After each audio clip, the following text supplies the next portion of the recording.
All right, the Pacers beat the Knicks 114-109. They take a 2-0 series lead in the Eastern Conference Finals. Once again, outplayed the Knicks in the fourth quarter, this time for different reasons that pissed me off. A whole other just story, a whole other chapter, a whole other book of pissing me off. Another way. They found another way to do it. They found another way to lose to this team. A different version. Just a different version. Same result. Same Pacers result. W. Let's get to the box score. For the Indiana Pacers, Pascal Siakam at 39 points, 4 rebounds. Miles Turner had 16, was huge there in the second half. And Tyrese Haliburton, scoring the basketball, was pretty quiet, 14, 11, and 8, but made big plays down the stretch. For the Knicks, Jalen Brunson, 36 and 11. Karl-Anthony Towns, 20 and 7. Mikal Bridges, 20 and 7. I just want to go straight to the fourth quarter, if I'm being completely honest with you. I thought that was probably one of the worst quarters I've seen Tom Thibodeau coach. I think Rick Carlisle ran circles around him. I don't understand the lineups Tibbs had out there. I understand that the Knicks, like to go with the double big with Karl-Anthony Towns and Mitchell Robinson, but when your front court is when your backcourt is Deuce McBride and Campaign, good luck. Have a good time. I mean, is it? Do you really want to? Isn't it? Don't you want to implement a double big if you have a smaller backcourt out there, though? In essence, yes, but like Jalen Brunson out there, Jalen and Deuce, not Campaign and Deuce. Like, where's the offense coming from at that point? Do you get what I'm saying? Let's talk Pacers. Before I get into that, though, shout out to the Pacers. I think Rick Carlisle, what they first started doing, the Knicks were switching all game, which I prefer. I think they did a better job. I thought Cat played better with the pick and roll, switching to Haliburton, and then they did that all game, and then when they got into the fourth quarter, it was the same thing. They were switching the pick and roll, and Haliburton was trying to go at Mitch, wasn't really successful. And then with Cat off the floor for as long as he was, they figured out, and Carlisle figured out, hey, let's switch with Jalen Brunson. Yep. And what ended up happening was because Mitch was out there by himself as the only big, his natural instinct is to go protect the paint. So whenever the Pacers got into the paint, Mitch would go protect the paint, open three. Knicks we're just getting killed on that action all the time. And I find it weird how last game, when the Knicks were up 14 and they need defense, you don't sub in Mitchell Robinson, you keep Cat in there. This game, when you're down 10 and you need offense, you keep Cat on the bench till 3 minutes left to go in the fourth quarter. Just overall, schematically, just a horrible quarter from Tibbs. Shout out to Rick Carlisle. I think just ran circles around him. They were basically mismatch hunting. Jalen Brunson getting into the paint, kicking open for three. Fantastic defensively again. Just, they're just a really well-coached team, and I think this is a game where we can kind of just point that out. A lot of times we point out the fact that they're good on defense and they press you full court, but I think today showed the difference between Carlisle and Tibbs. I do think Rick Carlisle is a better coach than Tom Thibodeau. And I think today he showed it. I think he won that game for the Knicks, and more so even like Thibodeau did lose that game, from a Knicks fan's perspective at least. Got to give credit to the Pacers. Tyrese did not have a good scoring game, but I thought he had a good floor game. And Pascal Siakam was just unstoppable. When you have 39 points from Pascal, it doesn't matter what Tyrese is going to do on the other end because, your offense is still clicking. So just overall, just as a Knicks fan, a pretty deflating game. Oddly enough, don't think this series is over, but I want to hear what you think about this game first. Again, always a lot of time you make great points that I agree with. I feel like Coach Carlisle was the better coach, especially in the fourth. I don't think I know you mentioned that Cat played better when they were switching, but I didn't think he had a good game whatsoever today. Yeah. I know a lot of times there were I think he tweeted about his whistle, like him getting a bad whistle. But there were times where some of the shots he took, I was like, that's not a good shot. Yeah, it was like he thought he was getting the SGA whistle, where if he got touched, he can just throw up a floater from 18 feet. Yeah, you can't that and it happened more than once during the course. Yeah, it happened 4 times. I don't think I'm exaggerating when I say 4. I was just like, what are you doing? That's not gonna work. And with the Knicks, I know it.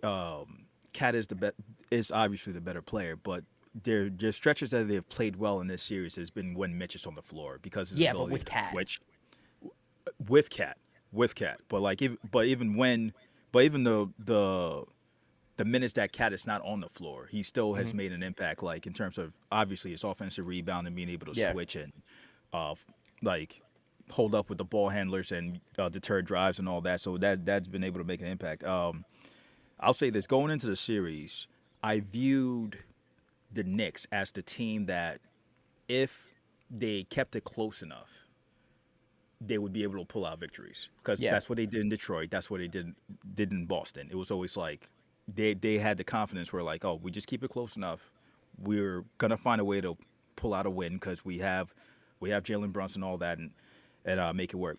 But it's been the Pacers throughout this whole time, and I feel like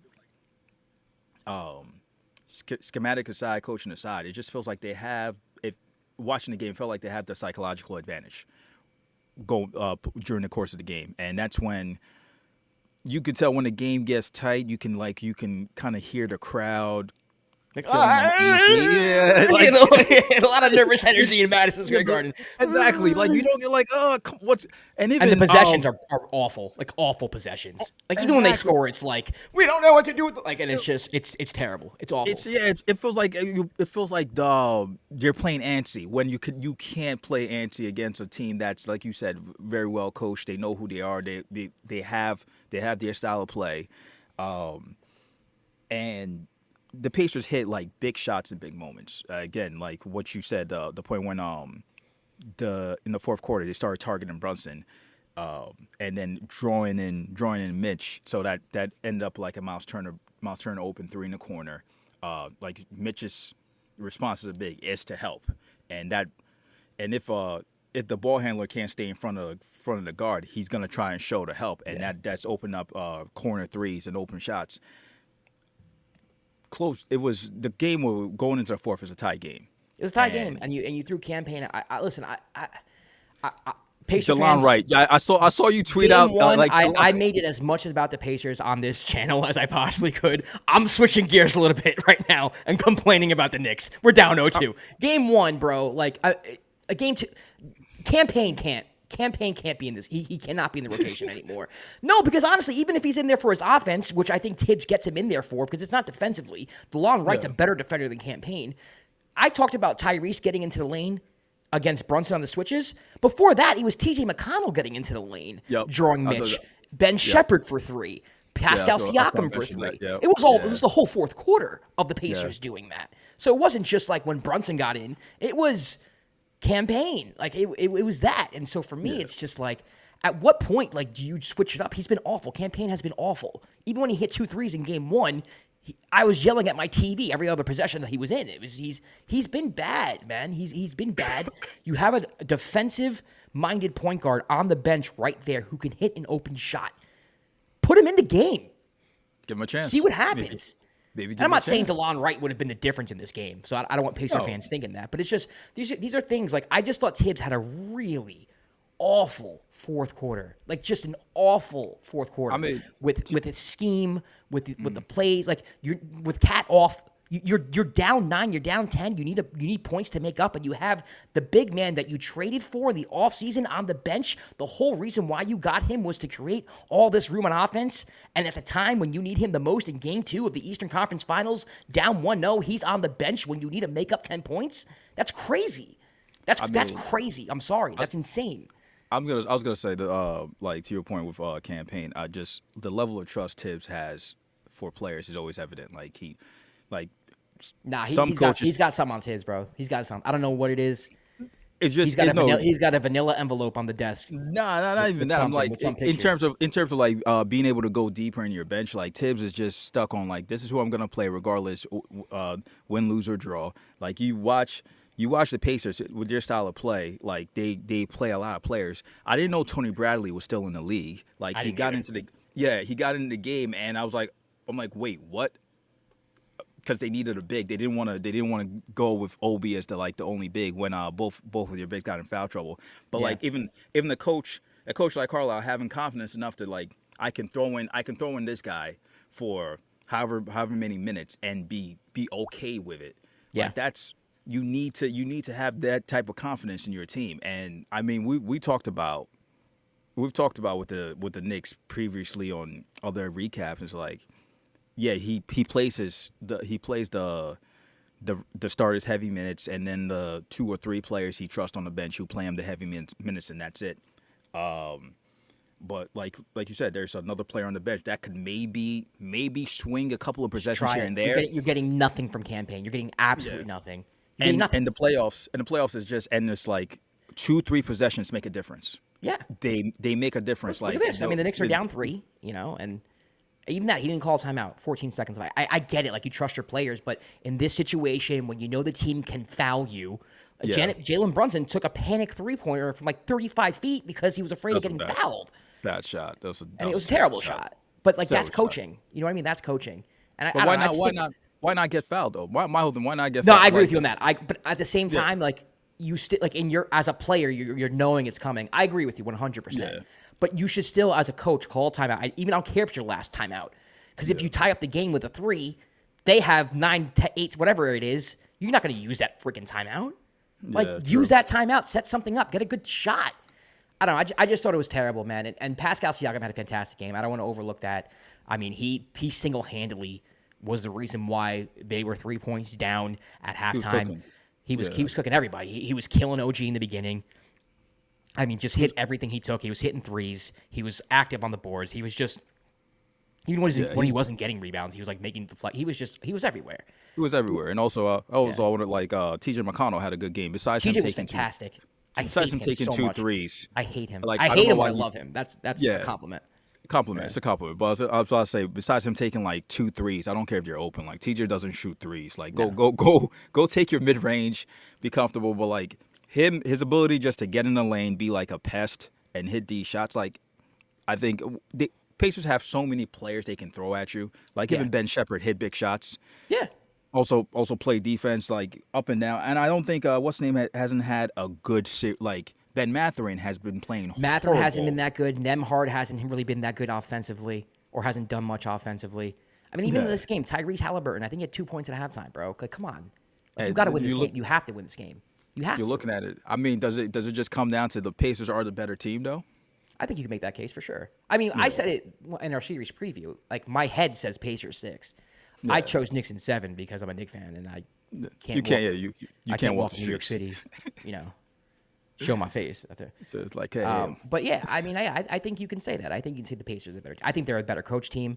I think they know themselves better. Like, you see at the end of the games, right? Jalen Brunson wins Clutch Player of the Year, but that's because he's constantly playing Superman. You know what I mean? Yeah. And it's easier to play Superman against the Brooklyn Nets, no offense, in the regular season. Whoa! Why are we talking? But when it comes down to playoffs, relax, man. But when it comes down to it, if you don't have a process, if you don't have if you don't have a system to go to late in games like the Pacers do, your possessions look like, let's force it, hand off to him, and just triple around 100 times, and let's put our head back. Like, it's just a mess. It's a mess. Even when they score, it's an absolute mess. There's no continuity. There's none of that. It's just Brunson being Brunson, as good as he is, bailing you out. Cat did it in Detroit because he's Cat. But for the most part, like, the Knicks are not getting good shots off of these late game possessions. And then against a team like the Pacers, who are really good defensively, who can guard the perimeter, you know what I mean, who are pressuring you from the whole court, it comes to a point, the Eastern Conference Finals, the best of the best, where it's not going to work anymore. It's just not going to work anymore. And I think that's what we're seeing from the Knicks. Like, these heroics with there's no sets, there's no fluidity. It's just coming to bite them in the ass. And the Pacers are a team that have that.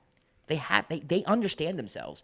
I say this all the time when we talk about good teams. The best teams in the league have an identity. Everyone knows their role, and they know who they are. They know what to do in certain situations. And this is why I thought the Knicks were going to get smacked against the Celtics. Yeah, I picked them in 5, the Celtics in 5. I really wanted to do 4 because of how horribly the Knicks played. But this is why. Like, this is the Knicks team that I've seen all year, if I'm being completely honest with you. Yeah. And it's not me trying to be pessimistic about this team, but anyone who's watched this channel all season knows how I felt about this Knicks team. I can't believe they're in the Eastern Conference Finals. It's crazy to me that they're in the Eastern Conference Finals. And this is why. They don't have a process. They don't have discipline. Tonight, to me, was the story of this game was this is a good coach team, the Indiana Pacers, and this Knicks team just hasn't really figured it out. I don't want to call Tom Thibodeau a bad coach. I don't think he's a bad coach, but he does not have a hold on this current roster of this current iteration of the New York Knicks. He doesn't. Do you think that they win the next game then moving forward? I don't know. I've been wrong about this. I don't understand this team. I don't. I I genuinely. know. For Yeah, the you life don't of get me, it. I can't figure out this team. I don't think this Yeah. series is over. If you were to tell me the Knicks go to Indiana and win 2 games, I'd be like, yeah, of course they do. Like, Okay. yeah, I can see that happening. But if you were to tell me the Pacers go home and sweep them, I'd be like, yeah, I can see it. Like, I can see anything. This Knicks Yeah. team, again, they beat the Boston Celtics in 6, which is like insane to me. I would have never have guessed that. Yeah. I don't know I what mean, this team is. This team can win the NBA championship, and I'll be like, I genuinely, you're like, I don't get it. I You don't look at it like understand I how it don't get happened. it. I'm thrilled. Don't get me wrong, but I Yeah. don't know how this happened. So I don't know. Just for me overall, that's the story of the game to me. It was the fourth quarter, how horribly mismanaged it was from Tibbs and for Rick Carlisle recognizing how to exploit the Knicks and the lineups that Tibbs had out on there. It took him like 1 or 2 possessions. And he's like, I got this. I got it. We're good. To me, it was more so. And the depth of the Pacers. Yeah, I was gonna say that to me, it was the depth of the Pacers, and also like just your fourth quarter play has been like Pacers basketball in terms of like not looking, regardless of the score or the lead, them turn it up, like bringing the pressure, being able to hit clutch shots. Like Neesmith didn't go crazy like he did last game, which was still unreal, but he still hit a bunch of shots and still guarded up the whole game. Yeah. So just having the Pacers being able to have their consistent play, especially as the game goes late, regardless of the score, to me was the story of the game.